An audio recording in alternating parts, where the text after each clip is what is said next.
Your services are no longer required, Douglas. Julian Sterling III said it with the casual indifference of a man swatting a fly. He leaned back in his Herman Miller chair, a picture of unearned authority. The date was December 23rd, 2 days before Christmas. The conference room was decorated with tasteful, minimalist wreaths that smelled faintly of pine and corporate apathy. He thought firing me would be the end of the story. He was wrong. My name is Douglas Mercer.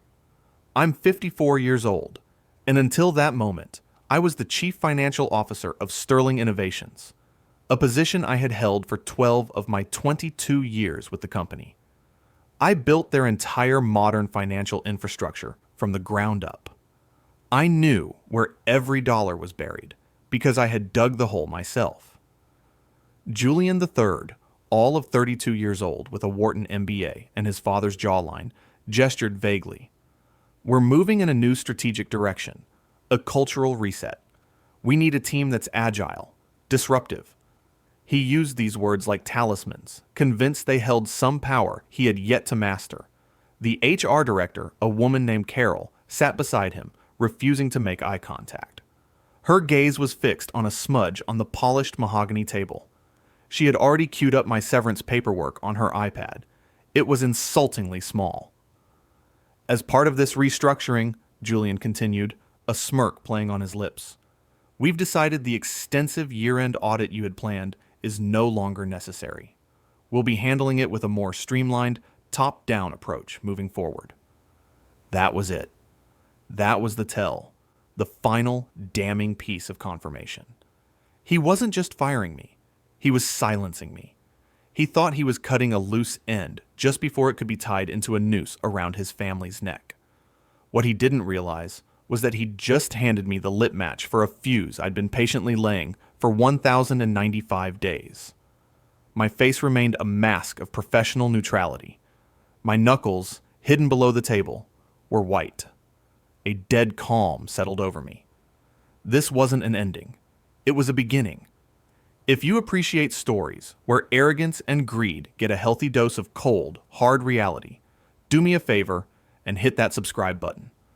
You will not want to miss how this particular bill comes due.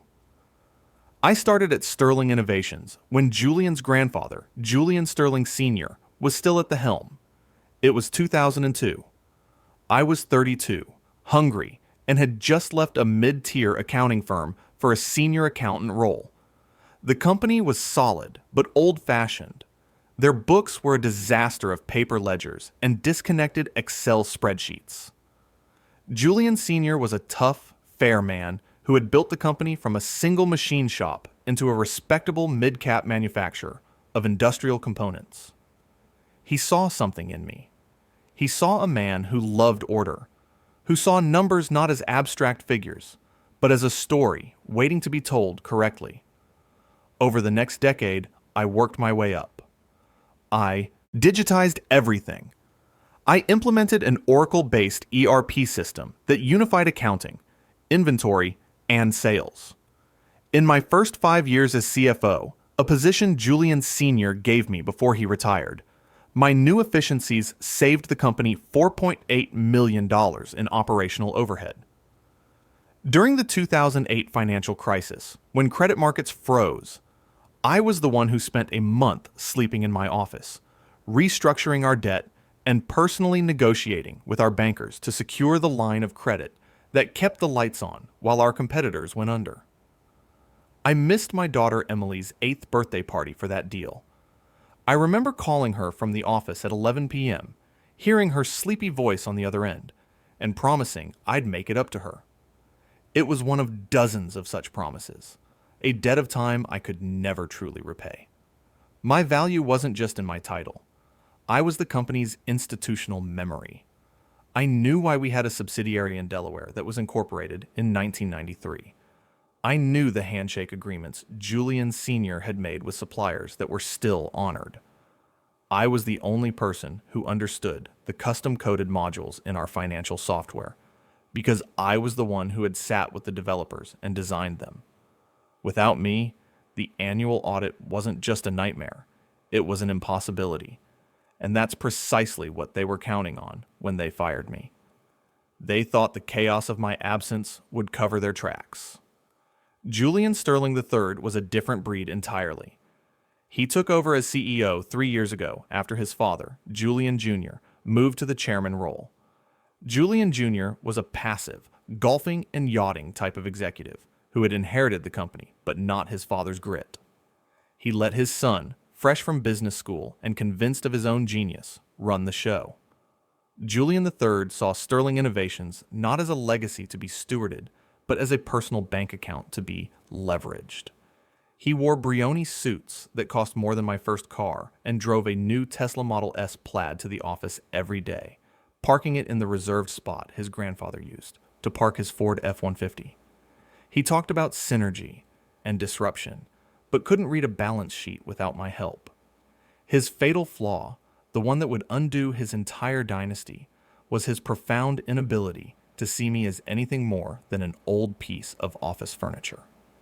He judged by surface, my age, my off-the-rack suits, my practical Toyota Camry, and never once suspected the meticulous, calculating mind that lay beneath. The secret weapon I held wasn't something I had planned to build. It was forced upon me. The breaking point came in February 2020. I was reviewing quarterly wire transfers when I saw it. A $250,000 payment to a shell corporation I'd never heard of. Apex Consulting, LLC, based in Delaware. The invoice was vague, citing strategic advisory services. There was no contract on file, no scope of work. It was a ghost. I flagged it and sent an email to Julian Jr., the chairman, copying Julian III. An hour later, Julian Jr. called my private line. He was smooth, avuncular. "Doug, my boy," he said, the false familiarity setting my teeth on edge. "Saw your flag on that Apex wire. Just a small family matter. A little capital distribution we're handling discreetly. We'll square it on the back end before the audit. No need to trouble yourself with it." He wasn't reassuring me. He was warning me. It was a test of my compliance, my willingness to look the other way. I said, "Understood, Julian," and hung up the phone. In that moment, my loyalty to the Sterling family died, and my loyalty to the integrity of the books, and to the shareholders they were stealing from, took its place. That night, I drove to Best Buy and purchased a Lexar 2TB encrypted solid-state drive and a new laptop that would never connect to the company network. I went home and began building a second set of books. The real books. The stakes were not just professional. They were deeply personal. My wife, Sarah, had passed away from cancer 5 years prior. It was just me and Emily. She was now in her first year of medical school at Johns Hopkins, a brilliant, dedicated young woman who was my entire world. Her tuition alone was $68,000 a year. My retirement, my 401k, my generous stock options, everything was tied to the health and survival of Sterling Innovations. The Sterlings weren't just firing an employee. They were threatening my daughter's future, my financial security, and the peaceful retirement I had sacrificed so much to earn. They had made it personal. I was about to do the same. For the next 3 years, I became a financial ghost within their machine. My position as CFO gave me unrestricted access to every corner of their financial empire, and I used it. Every evening, after the office emptied, I would sit in my quiet workspace and meticulously mirror their day's transactions onto my private system. I wasn't just copying numbers. I was collecting evidence. I documented every fraudulent wire transfer to a growing list of shell corporations, Horizon Ventures, Sierra Holdings, Global Strategic Partners.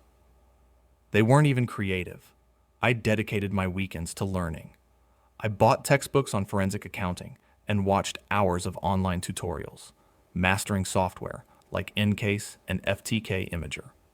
I taught myself how to trace digital money flows, how to uncover deleted files, and how to follow the breadcrumbs from a corporate expense account to a personal luxury purchase.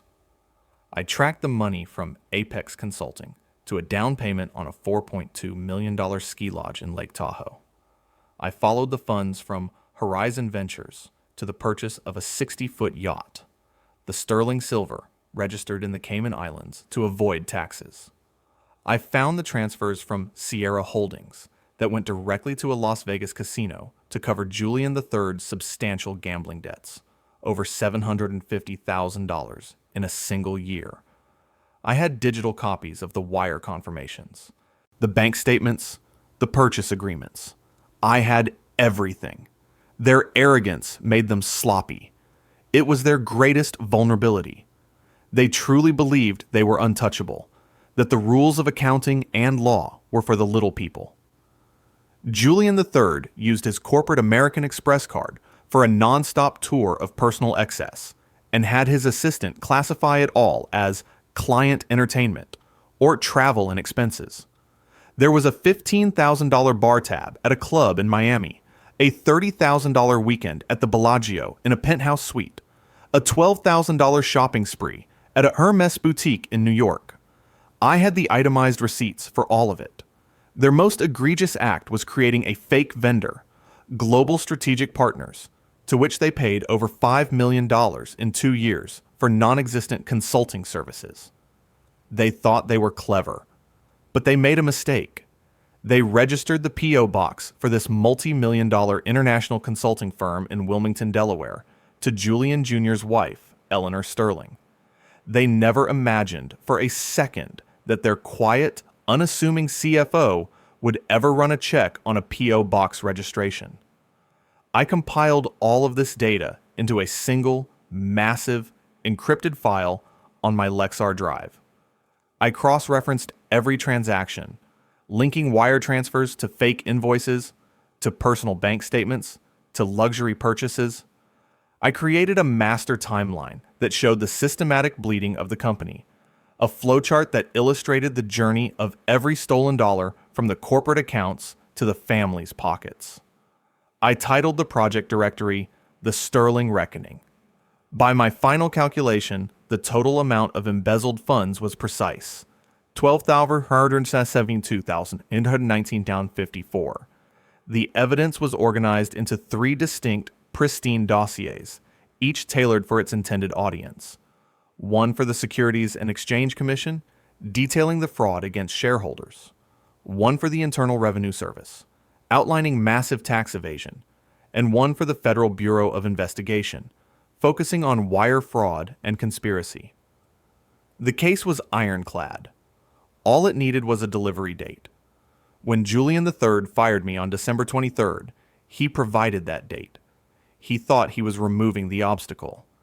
In reality, he was removing the last safety catch on a weapon pointed directly at his family's heart. My termination was the withdrawal of labor they couldn't survive. I was the only executive with the specific multi-factor authorization codes required to process the massive year-end wire transfers to our international suppliers. These weren't simple transactions. They were complex financial instruments that had to be executed in a precise sequence. My codes were set to expire at midnight on December 31st. Without them, and without me to reset them, their entire Q1 supply chain for critical components from Germany and South Korea would seize up. Payments would be blocked. Shipments would be halted.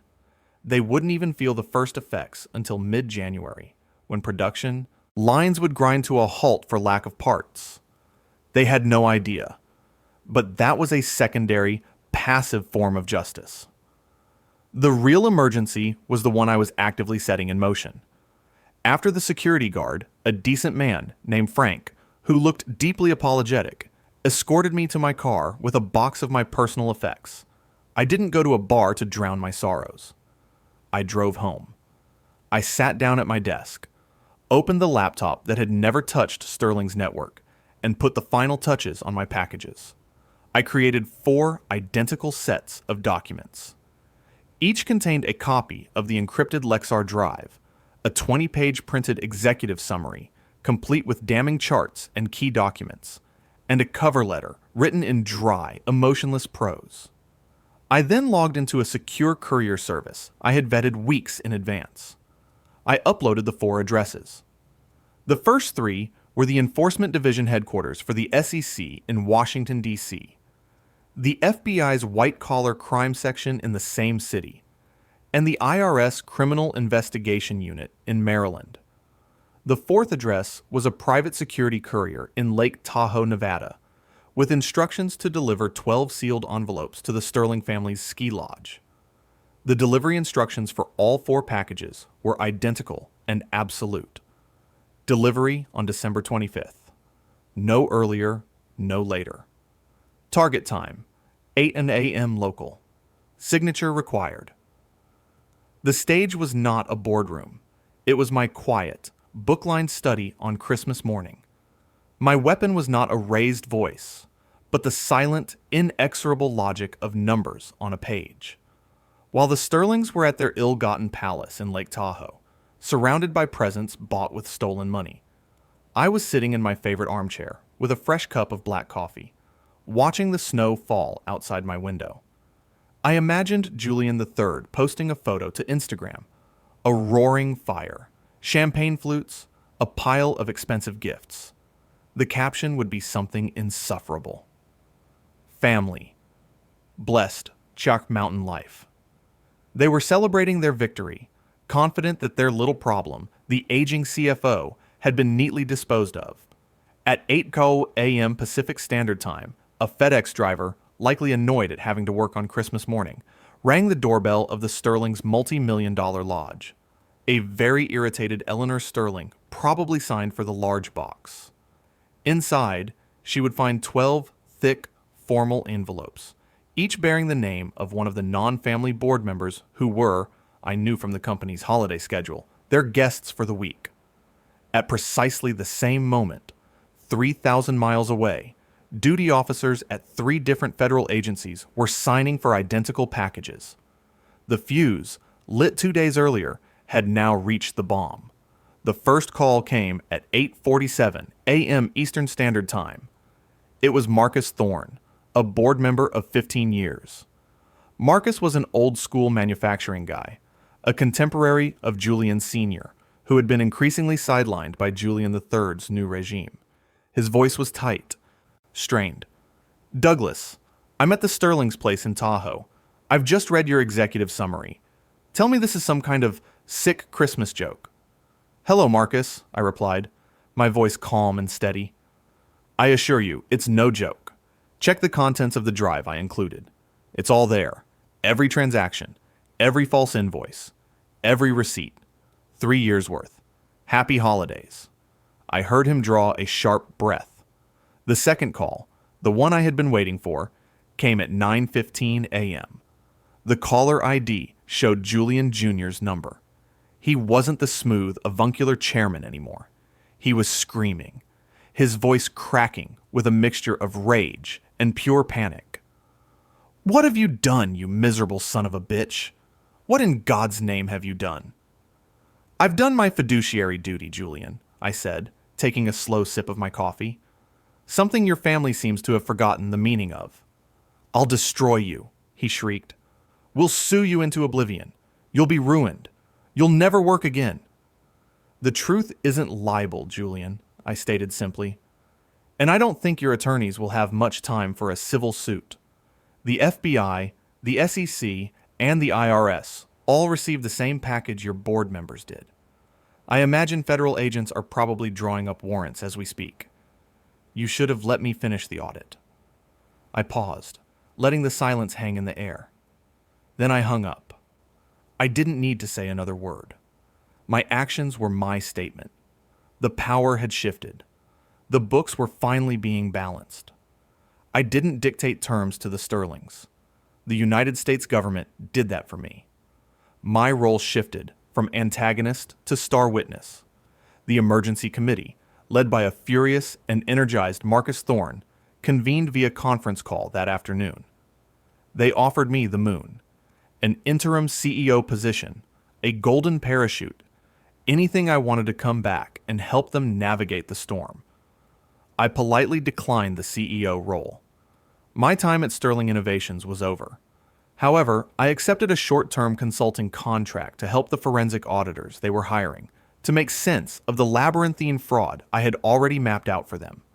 My rate was $500 an hour, with a guaranteed minimum.